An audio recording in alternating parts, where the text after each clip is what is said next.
Oi pessoal, tudo bem com vocês? Vim hoje falar para vocês sobre volemia no cirrótico, um tema super difícil do dia a dia, né? Um paciente que normalmente está nasarcado, mas o intravascular comumente ele está depletado, né? Principalmente um baixo volume efetivo por conta da vasodilatação esplânica.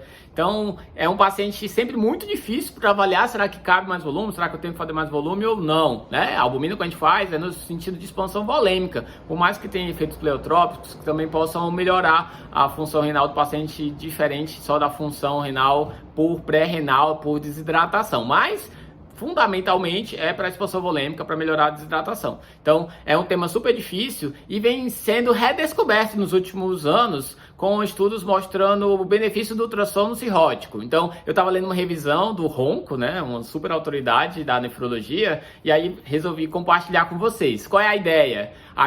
Toda lesão renal aguda que tem no paciente cirrótico, o primeiro passo que a gente faz é fazer a prova de volume com albumina. Claro que a gente vai investigar se tem uma glomerulopatia, se ele tem alguma outra causa como nefrotóxicos, choque, mas não identificando nenhuma causa, é praticamente um protocolo seguido por todo mundo, para todo paciente, que é o uso de albumina, 1 grama por quilo por dia, até 100 gramas por 2 dias.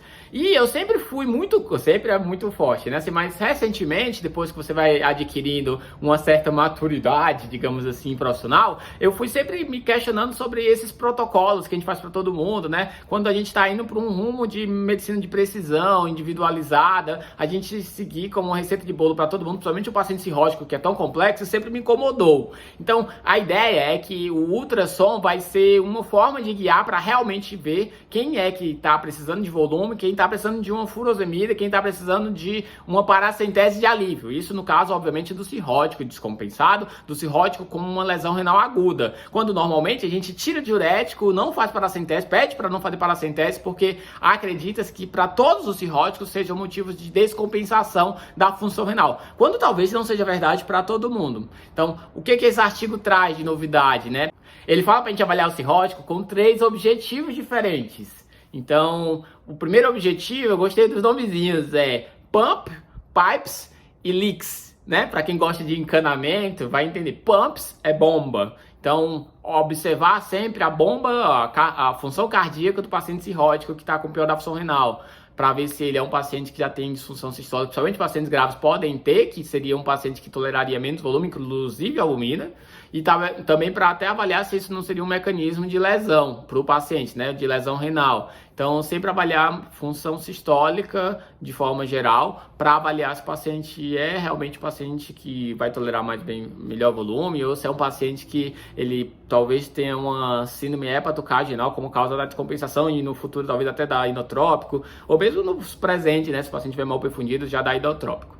Segundo é pipes, né, vasos ou canos, né, em tradução literal. Então, a gente vai avaliar principalmente veia cava. A ideia da veia cava é ver tanto a distensibilidade, a compressibilidade ou a variabilidade. A gente normalmente considera 40% como um critério de alta variabilidade, então está variando mais de 40%, é um paciente que é um dos critérios de hipovolemia, assim como o diâmetro. O diâmetro menor do que 1,3, principalmente, centímetros, seria também um sinal de hipovolemia. No cirrótico é mais complexo porque a gente tem a ascite que atrapalha a realização do exame, né? Para achar uma janela é mais difícil. Então, em alguns lugares tem se feito uma equipe de resposta rápida do ultrassom para fazer esse POCUS no paciente, um médico mais treinado para conseguir com mais facilidade encontrar uma janela, tá? Então, a ideia é então tanto ver a distensibilidade, a compressibilidade da veia cava, assim como o diâmetro. Menos de 1,3 com mais de 40% seria um paciente hipovolêmico, mais de 2 centímetros com menos de 40 seria um paciente nitidamente hipervolêmico, mais de 1,3 com a variabilidade menor de 40% seria um paciente euvolêmico, e o paciente que tem todas elas baixas, né, tanto o diâmetro como a variabilidade baixa, é um paciente que pode ter uma pressão intraabdominal alta, né? A pressão alta faz que tanto a veia não varie muito como ela esteja com o diâmetro baixo, né? Esses são parâmetros que foram utilizados no estudo, vou até botar a referência embaixo, tá? Mas foi feito num estudo por um dos grandes nomes da patologia, que foi o Vélez, E ele fez o estudo exatamente num contexto de lesão renal aguda, um paciente com suspeita de síndrome hepatorenal, que não tinha nenhum outro motivo, já tinha feito prova de albumina, e aí ele foi tentar avaliar se pelo ultrassom ele conseguia guiar o que tinha que ser feito para o paciente. Era um estudo que não era randomizado, não era controlado, era mais para gerar hipóteses. E aí nesse estudo ele avaliou que mais da metade dos pacientes, eles não estavam euvolêmicos depois da infusão da albumina, ou eles estavam hiper ou hipovolêmicos, ou com aumento da pressão intraabdominal. E aí se era aumento da pressão, ele fazia paracentese de alívio, se era hipovolemia, ele fazia mais albumina, se era hipervolemia, ele fazia diurético.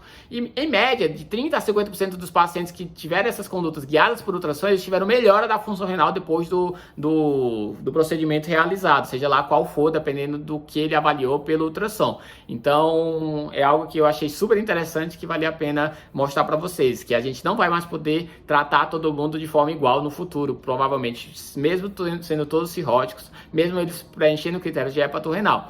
E o terceiro, né, eu falei do pumps, do pipes e os leaks, né? Leaks é vazamentos. E aí são sinais de extravasamento vascular, sinais de congestão, de hipervolemia, na verdade, de congestão tecidual, ou uma congestão pulmonar, ou edema de Alcer, ele fala também para avaliar por ultrassom, ou ascite ou derrame pleural, né? Sinal de que o líquido está extravasando. Por que é importante? Para a gente avaliar se o paciente tem risco do meu volume, né? Principalmente se for soro fisiológico, é pior, né? Mas mesmo a albumina tem repercussão com sinais de hipovolemia e com repercussão clínica, com aumento de incidência de insuficiência respiratória, dependendo da dose, né? Então ele pede para a gente fazer também o LIX, para avaliar se o paciente tem já sinais de extravasamento, que seria um paciente mais crítico, mais arriscado de fazer a albumina, principalmente em doses mais altas, né?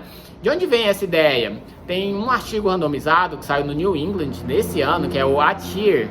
É um estudo que ele avaliou os pacientes cirróticos internados com albumina menor do que 3, se fazer infusão de albumina diária para manter a albumina maior do que 3, tinha mudança de mortalidade, né, de desfechos duros para os pacientes. E o resultado foi negativo. Não teve diferença fazer albumina só para manter a albumina mais alta, né, sem o paciente ter uma paracentese de alívio, sem estar com aumento com pior da função renal. E, pelo contrário, teve mais efeito colateral, sendo o principal dele congestão pulmonar.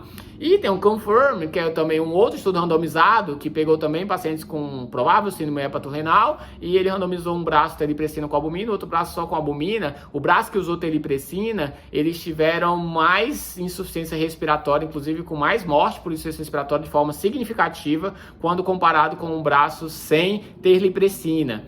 E aí fica-se a dúvida, né? Será que o problema foi a teripressina, foi a albumina? Como tem esse outro trabalho que é o ATIR mostrando o mesmo desfecho com a albumina, talvez exista até um sinergismo de piora com a albumina quanto a teripressina, já que o grupo placebo também usou albumina, né? O fato é que tanto a teripressina, pela doença coronária que ele pode causar, isquemia coronariana e mesentérica também, mas coronariana, que também atrapalharia o trabalho cardíaco, além do aumento da pós-carga, a albumina em si, por mais que exista essa ideia errada de que ela é uma esponja que puxa o líquido do terceiro espaço para o intravascular, e aí o paciente vai melhorar a perfusão e vai urinar horrores, né? Muitas vezes isso não é verdade. Então, a gente sabe hoje em dia que a albumina tem que ser sim feita, mas com muito critério, e talvez a gente tire ela de um protocolo para todo mundo cirróticos que tem lesão renal, porque a gente sabe que os mecanismos são diferentes, e mesmo na hepatorrenal os mecanismos têm sido descritos como diferentes, como vários mecanismos envolvidos, desde a vasoconstricção, que vocês já sabem, renal, provocada pela